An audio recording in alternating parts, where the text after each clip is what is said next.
Ladies and gentlemen, thank you for your patience. First of all, let's enjoy the technology. Watch, watch, watch. Oh, it likes me.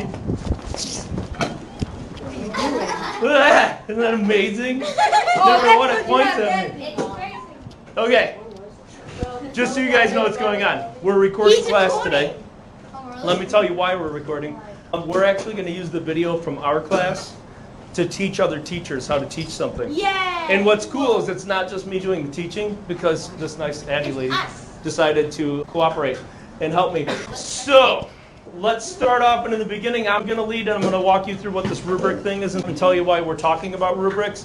And then at some point I'm going to turn it over to Addie, and she's going to help you guys as a class build a rubric. That's what we're trying to show other teachers today.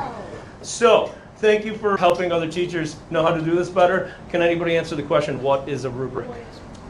Let's go with Scout Storms first. Okay, so it's something you can look at to make sure that you're doing the right thing and you're on task for a good grade.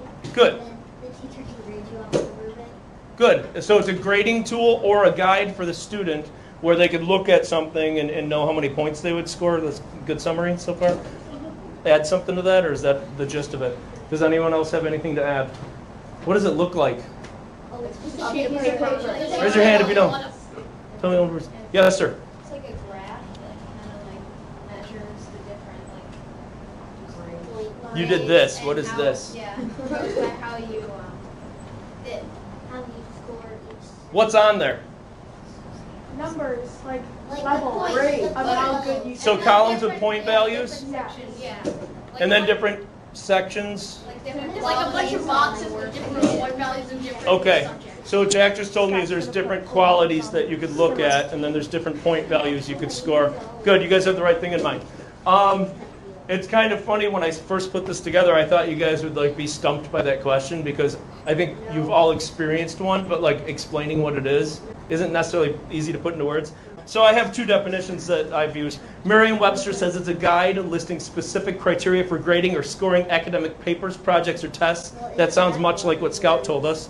And then if we wanted to look deeper than that, it's a tool used to clearly define academic expectations for students and help to ensure consistency in the evaluation of academic work from student to student, assignment to assignment, or course to course. And rubrics are also used as scoring instruments to determine grades or the degree to which learning standards have been demonstrated or attained by students.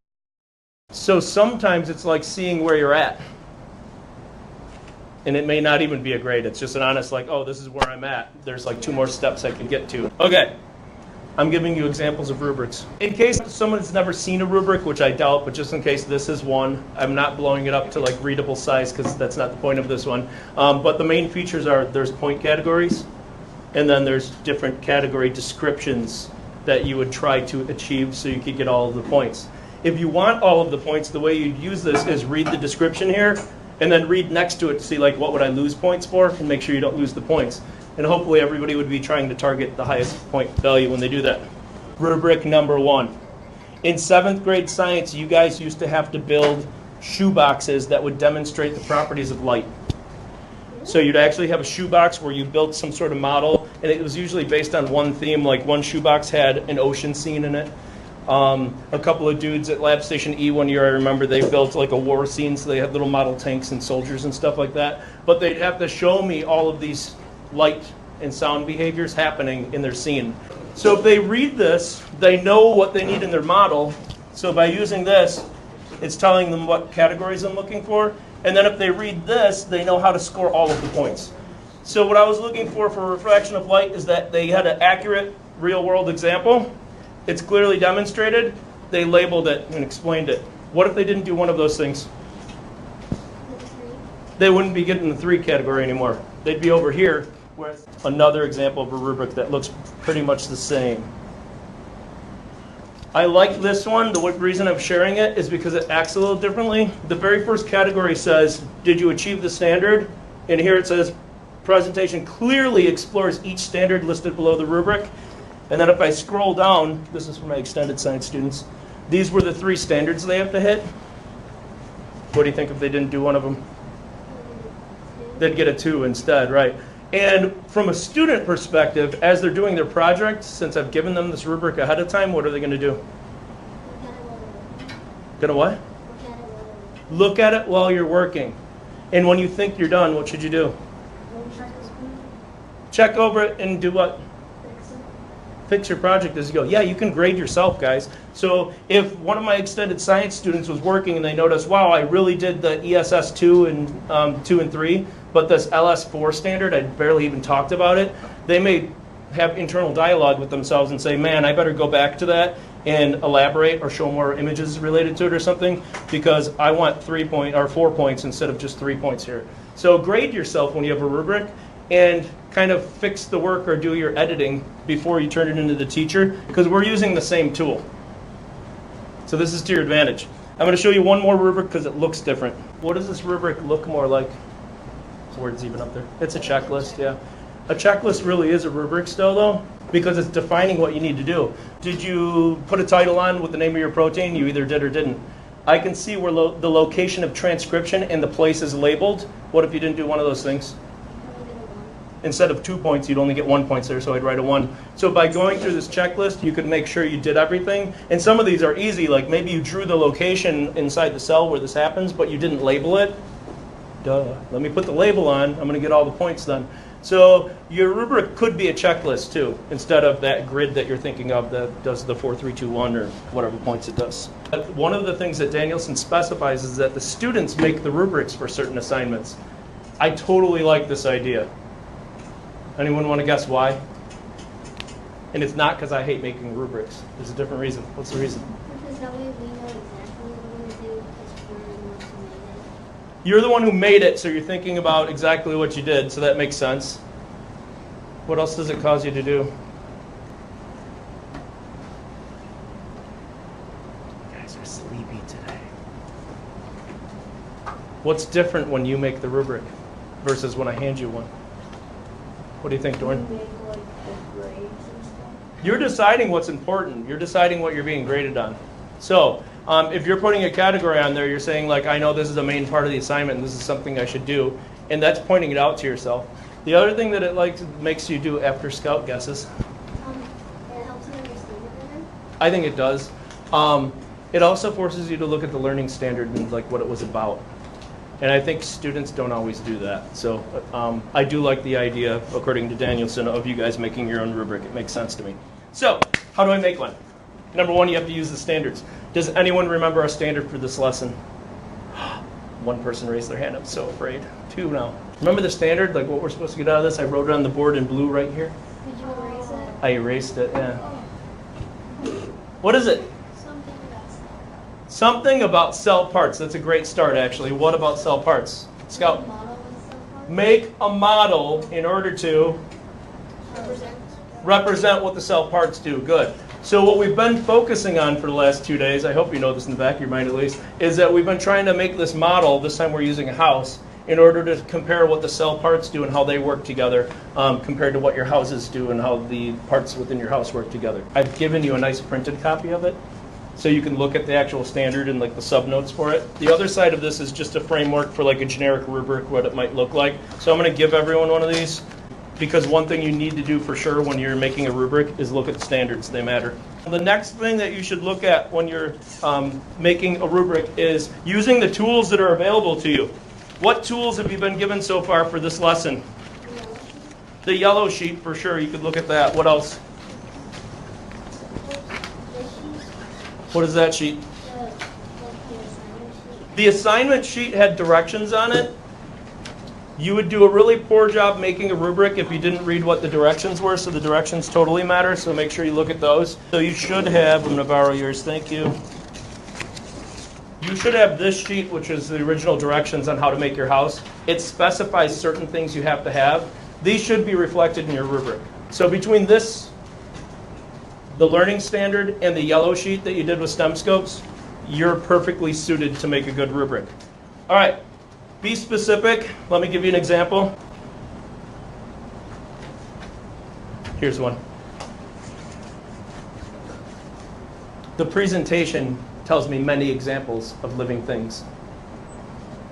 Brian, what's wrong with it? The presentation has many examples of living things? Like, it's not specific. How do you mean? What should it say instead, do you think? Nobody takes issue with my statement. All right, on your next test, I'm going to grade you on whether or not you could list many examples of living things. And you think that's fair, there's nothing wrong with it. What's the question? There needs to be like, you have to say when they're all found, and then each of them, you can't just say many examples. What's wrong with many? Like, it's not specific enough. So what should it say instead? Help her. Give like an exact number. Give an exact number. If something says many, what does many mean? I wouldn't like that. If that was in a rubric and said list many examples, I may never get past that one because I'll keep listing like into the hundreds. So if you have a rubric that specifies or tries to specify something like that, be as precise as possible. That's why I have quantify things up there. So use a number if you can. Avoid words like saying they have a good description, because what is a good description? Instead, I could say it explains the location and the function, because that would be good, right? So be specific. Don't use general terms like good or many, things like that. So here's what I'm going to leave you with before I turn things over to your new teacher. Are you nervous? Was that new She's never nervous. Does she even know what She knows what she's supposed to do. I'm about to tell her. All right, let's do this. We're going to make a copy of this. We're going to call this Mr. Weiser, period 4 rubric. Yes, sir? I never got one of sheets you hand. I will give you one now. So, house, I'm going to go. Okay, here's what's going to happen. In a little bit, Addie's going to lead the class. Addie? And Addie's objective is she's going to turn this template into a rubric for the assignment you're doing right now with your help. So you guys are going to work together. So she's going to kind of orchestrate and lead things. My job, for the most part, is I'm going to help Addie if she needs assistance, which I know she won't. She's awesome. And I'm going to track who's participating, because that's what I'm observing about you guys is your participation in this. And there's 2 ways to participate. Way number 1 is this card I'm about to hand you. Before I give you this card or tell you what to do with it, let me talk about introverts versus extroverts. It's a fun little topic. Introverts. Can anybody describe what that means? Same people are always helping me. Brian. An extrovert is someone who's like outspoken and like likes to talk in front of people, and then an introvert is someone who's like shy. Okay. So the most common definition of introversion is being shy, which sometimes it is that, and sometimes it's not. But thank you for saying it, because if you didn't, I was going to. Get energized by being in a group or interacting like that. Kind of like Brian was saying, they're outspoken. So if we're in a lab group or something like that, or with a group of friends or in the lunchroom, that fuels extroverted people. They get energy from that. Introverted people are the opposite. So this is kind of weird because I didn't understand this until I read a book about it. Introverted people actually become energized when they have downtime. So if they can like go to like a side room and just like have quiet for a little while, that energizes, that like refuels them.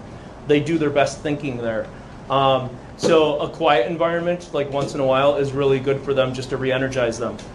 What are schools usually designed for? Introverts or extroverts? What do you think? What do you think? Both? Think about your class, like your day in school. Like, who does it seem to like meet the preference of? What would you say?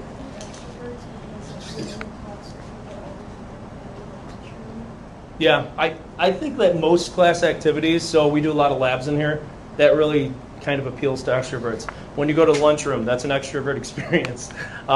If you're having a class discussion and you have to like say things out loud, that's an extrovert experience. So most activities seem to favor the extrovert. There's even kind of a push for that, like you need to be an extrovert and stuff like that. The truth is both have like good qualities, and most people aren't really totally one or the other. I could give you an example. I had a student 2 years ago who was so quiet, but when I saw her with her group of friends, she was a maniac, and it was hilarious. Like, it brought the extrovert out of her. So most people have times when they can like do the introversion thing or the extroversion thing. I do believe most people have a preference of which one they like to be in more often and stuff like that. But to honor both, today I'm going to start off with quiet. So I'm giving you this card. On this card, here's what I want you to do. For 5 minutes, we're going to be totally quiet and in our own zones.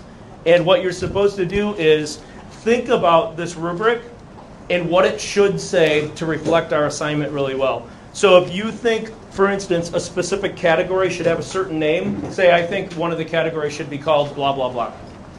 If you think that there's a certain thing it said in the standards that should be reflected in the rubric, tell me that. Like, I was reading the standard and I think the component about, whatever your quote is, should really be reflected in the rubric.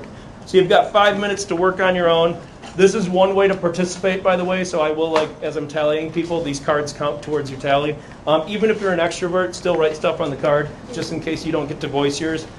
When Addie's leading the class, I'm actually going to read through the cards, and if people don't bring up stuff that I see on the cards, I may bring up and say, like, oh, somebody said, blah, blah, blah, blah, blah, just to add to the conversation. And it also tells me, like, how many people were thinking that thing, so, like, the value of it to this class, I could kind of see at a glance. Yes? Should we write our name on it? Your name does need to be on it, yes, thanks. So, you just be quiet for 5 minutes and write what we think? Yep, so starting 5 minutes right now, remember, look at the rubric, look at the standards, look at the directions. Here's your think time, go for it. Rubric is or okay. So we are going to make the rubric for the assignment you've been doing. Where are your directions at? You don't have the direction sheet. I'll get you one of those. This was a learning standard, comparing a model to the functions of the cell parts. So we're going to build a rubric to grade this assignment. And I'm going to have you guys give input on what you think it should look like. So do you have an opinion on what any of the categories should be, like how you should be graded? Yeah. Then write those down on this card right now. That's what I have asked you to do for now.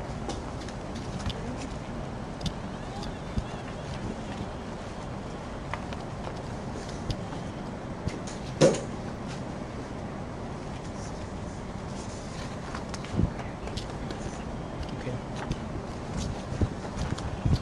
These were the original directions. If you're done with your feedback, have your name on your card, and you can either hold it up or put it in the upper part of your desk, and I'll grab it. Done.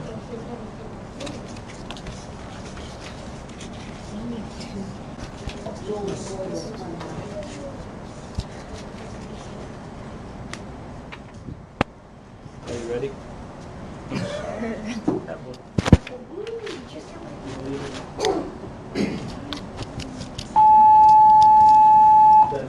Okay, so Addie's going to come up here and replace me now. Like I said before, my job is to track who's participating, and I may rope one of you into helping me do that, because I also have to read these cards and see what people said in case it doesn't come up.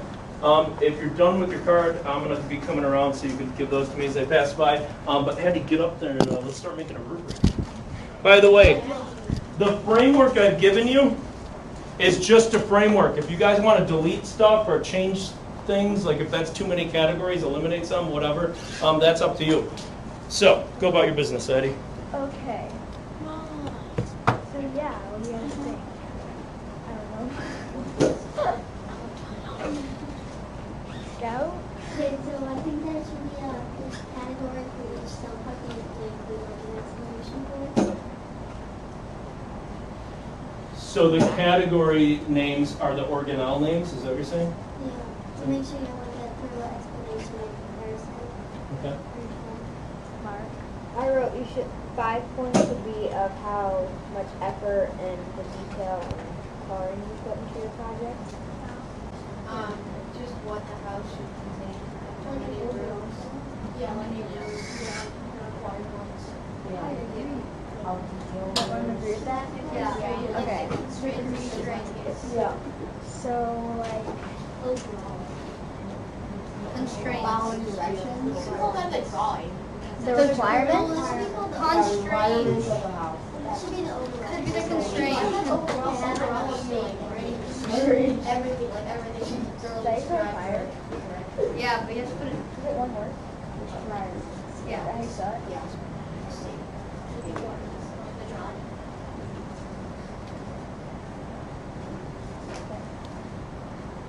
How you spell it? Okay, Mark. The coloring That's like this. yeah. Okay. Who agrees with that? How did the most points in the category? One at a time, because when you're up there teaching and there's like 4 people talking at once, that's not helpful. Scout. Okay, so that category can be worth like as much as what the requirements for also. So like 10 points not bad. Okay. Doesn't it have to add up to 25? So like, It says neatness. So neatness. Like a summative. Neatness is a big part of